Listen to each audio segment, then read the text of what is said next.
NEBOSH Exam 100 questions and answers. NEBOSH Exam, follow us for more content like this. Question. What are the key elements of a safety management system, SMS? 1. Answer. A safety management system typically includes elements such as policy and commitment, planning, implementation and operation, performance evaluation, and continual improvement. Question. Describe the hierarchy of controls used in occupational health and safety. 2. Answer. The hierarchy of controls consists of elimination, substitution, engineering controls, administrative controls, and personal protective equipment, PPE. These controls are prioritized from most to least effective in minimizing hazards. Question. Explain the process of conducting a risk assessment in the workplace. 3. Answer. A risk assessment involves identifying hazards, assessing the risks associated with those hazards, implementing control measures to mitigate risks, and reviewing and monitoring the effectiveness of those measures regularly. Question. What are the main responsibilities of a safety officer in a manufacturing plant? 4. Answer. The responsibilities include conducting regular safety inspections, training employees on safety procedures, investigating incidents, maintaining safety records, and ensuring compliance with health and safety regulations. Question. What is the purpose of a permit to work system and when should it be used? 5. Answer.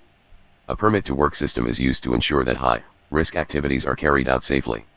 It provides a formal written record of the precautions to be taken, the authorization to carry out work, and the completion of work. It should be used when conducting tasks such as hot work, electrical work, working in confined spaces, or working at heights. Question.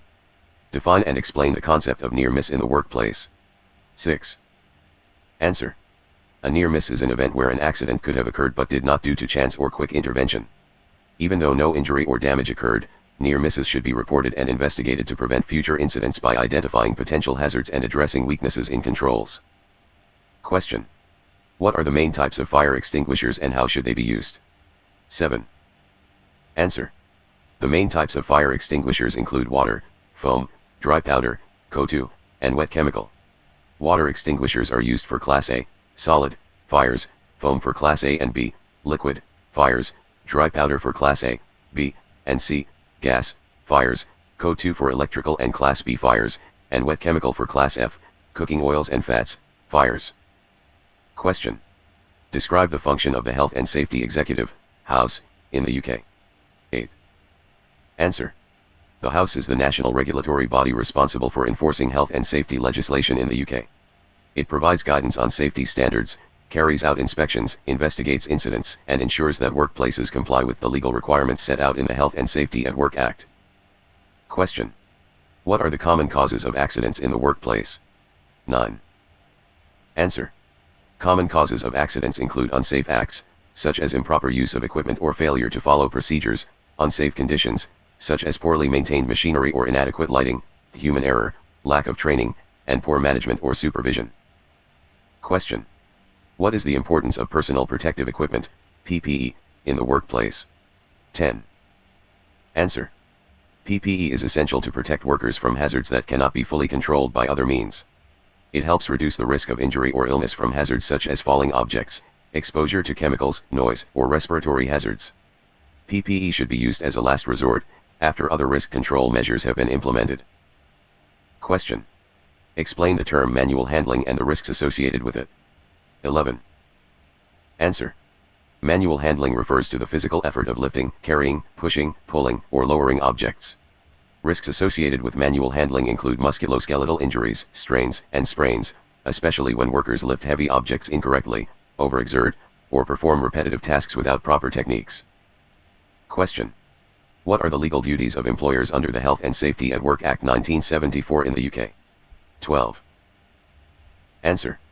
Employers have a legal duty to ensure, as far as reasonably practicable, the health, safety, and welfare of their employees. This includes providing a safe working environment, adequate training, ensuring equipment is safe, conducting risk assessments, and taking appropriate action to control hazards. Question. Describe the steps involved in carrying out a fire risk assessment. 13. Answer. The steps include identifying fire hazards, assessing the risks of fire occurring, evaluating the effectiveness of existing fire safety measures, recording findings and actions, implementing improvements, and reviewing the assessment periodically to ensure it remains current. Question. What is the difference between a hazard and a risk? 14. Answer. A hazard is something that has the potential to cause harm, such as a chemical, machine, or process. A risk is the likelihood that the hazard will cause harm and the severity of that harm. While a hazard is inherent, a risk depends on the situation, environment, and controls in place. Question. What are the key principles of safe working at height? 15. Answer. The key principles include eliminating the need for working at height where possible, using safe equipment such as scaffolding or ladders, ensuring proper training for workers, assessing the risks before work starts, and using fall protection equipment when required. Question. How can employers reduce the risks associated with noise exposure in the workplace? 16. Answer. Employers can reduce noise risks by implementing engineering controls, example using quieter machinery, administrative controls, example rotating workers to limit exposure, providing hearing protection when necessary, and ensuring regular hearing checks for employees. Question. Explain the role of a safety officer in emergency response planning. 17. Answer. A safety officer's role in emergency response planning includes assessing potential emergency scenarios, creating emergency response procedures, training employees on emergency actions, conducting drills, ensuring the availability of emergency equipment, and coordinating with external emergency services. Question. What are the main types of workplace stress and their potential impact on employees? 18. Answer. The main types of workplace stress include workload stress, interpersonal stress, role ambiguity, and work-life imbalance. Stress can lead to physical and mental health problems such as anxiety, depression, fatigue, and cardiovascular issues, as well as reduced productivity and increased absenteeism. Question. What is the purpose of a safety data sheet, SDS, in the workplace? 19. Answer. A safety data sheet provides information on the properties of chemicals, the potential hazards, safe handling and storage procedures, emergency measures, and disposal guidelines.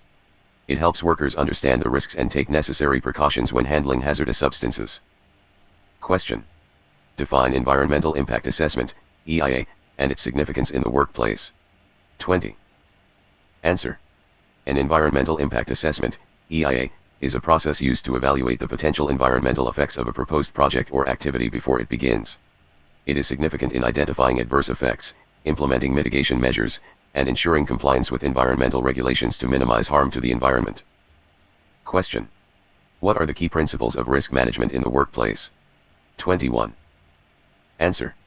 The key principles of risk management include identifying hazards, assessing the risks, implementing control measures, monitoring the effectiveness of controls, and reviewing and revising the risk management process regularly. The goal is to minimize risks and ensure a safe working environment. Question. Explain the concept of safety culture in an organization. 22. Answer. Safety culture refers to the shared attitudes, beliefs, values, and behaviors regarding safety within an organization. A positive safety culture encourages employees to prioritize safety, report hazards, and engage in safe practices, creating an environment where safety is integral to daily operations. Question. Describe the difference between a dangerous occurrence and a reportable accident under the Reporting of Injuries, Diseases, and Dangerous Occurrences Regulations, Ritter. 23.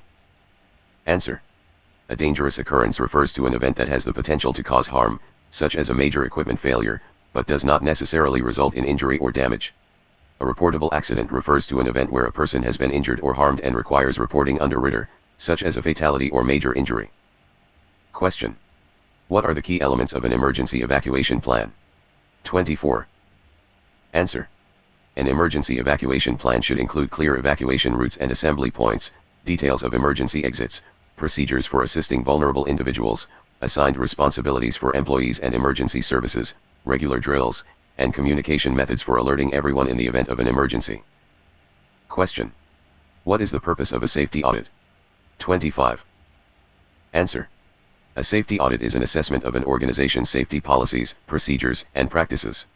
It aims to identify hazards, evaluate risk controls, ensure compliance with safety regulations, and identify areas for improvement to prevent accidents and improve overall safety performance. Question. Explain the difference between direct and indirect costs of workplace accidents. 26.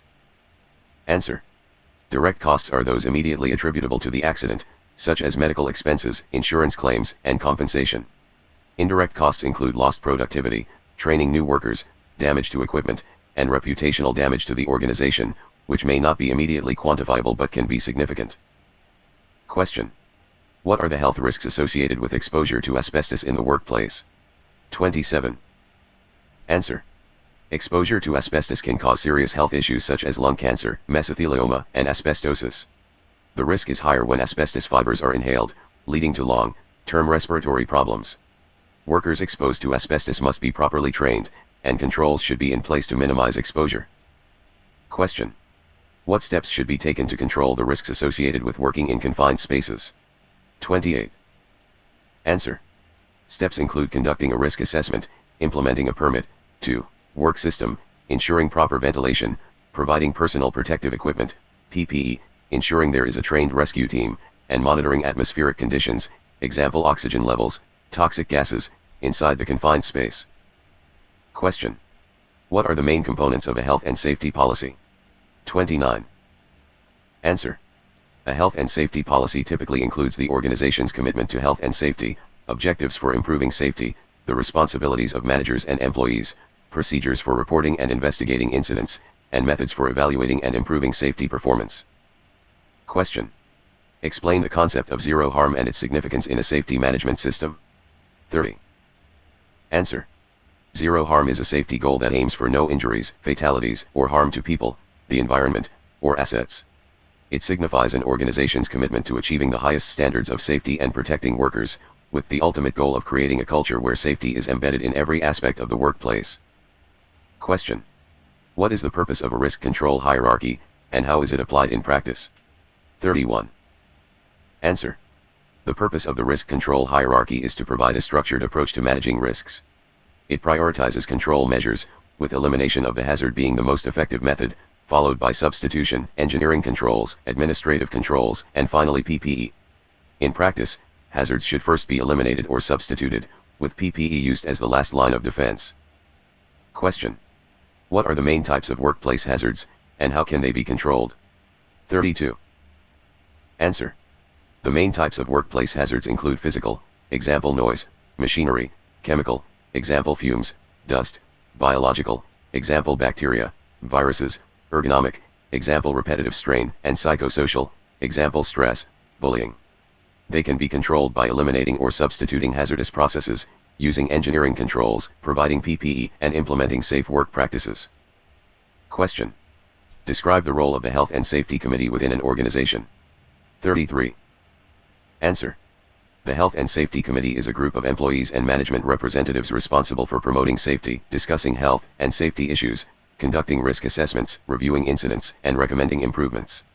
The committee plays a crucial role in fostering collaboration and improving the organization's safety culture. Question. What is meant by the term slips, trips, and falls, and how can these hazards be minimized in the workplace? 34. Answer. Slips, trips, and falls refer to incidents where individuals lose their balance due to uneven surfaces, wet floors, cluttered walkways, or poor lighting. To minimize these hazards, employers should maintain clean, dry floors, provide proper lighting, ensure clear walkways, and train employees to be aware of potential risks. Question. What are the main principles of good manual handling techniques? 35. Answer. Good manual handling techniques include assessing the load before lifting, maintaining a stable stance, using the legs, not the back, to lift, keeping the load close to the body, avoiding twisting movements, and seeking assistance or using lifting equipment when necessary. Question. What is the significance of toolbox talks in a safety management system? 36. Answer. Toolbox talks are short, informal safety meetings where workers are briefed on specific safety issues, risks, or procedures. They help raise awareness, reinforce safe practices, and provide an opportunity for employees to ask questions or discuss concerns. Regular toolbox talks contribute to improving safety communication in the workplace. Question. What are the potential hazards of working with electricity, and how can they be controlled? 37. Answer. Potential hazards include electric shock, electrocution, burns, and fires. They can be controlled by ensuring proper insulation of electrical wiring, using circuit breakers, grounding electrical systems, providing PPE, example rubber gloves, insulated tools, and ensuring that only qualified personnel perform electrical work. Question. What are the benefits of conducting a thorough accident investigation? 38. Answer. A thorough accident investigation helps identify the root cause of the incident, prevents similar accidents from occurring in the future, improves safety procedures, and ensures compliance with legal and regulatory requirements. It also provides valuable data for risk assessments and safety training programs. Question. How should workplace safety information be communicated to employees? 39. Answer. Safety information should be communicated clearly through signage, safety manuals, training sessions, meetings, and digital platforms. The communication should be easily understood by all employees, considering language barriers, literacy levels, and the use of visual aids for complex concepts. Question. What are the main responsibilities of employees in maintaining workplace safety? 40. Answer. Employees are responsible for following safety procedures, using equipment properly, reporting hazards and incidents, participating in training, wearing required PPE, and cooperating with management in creating a safe working environment. They also have a duty to ensure their own safety and the safety of others around them. Question. What is the role of safety signage in workplace safety? 41. Answer. Safety signage plays a vital role in alerting workers to potential hazards, guiding them on safe practices, and providing instructions in emergency situations. It helps prevent accidents by increasing awareness of risks, such as fire exits, hazardous materials, and protective equipment requirements. Question. What are the key factors that influence the effectiveness of a safety training program? 42. Answer. The effectiveness of a safety training program depends on factors such as clear objectives, relevance to the workplace, engagement and participation from employees, practical application, skilled trainers, regular updates, and a system for evaluating the program's success and areas for improvement. Question. Explain the concept of due diligence in the context of workplace health and safety. 43. Answer. Due diligence refers to the legal obligation of employers to take all reasonable steps to prevent accidents and ensure the health and safety of workers. This includes conducting risk assessments, providing training, implementing safety measures, and ensuring that safety practices are followed at all times. Question. What is the purpose of conducting regular health surveillance in the workplace?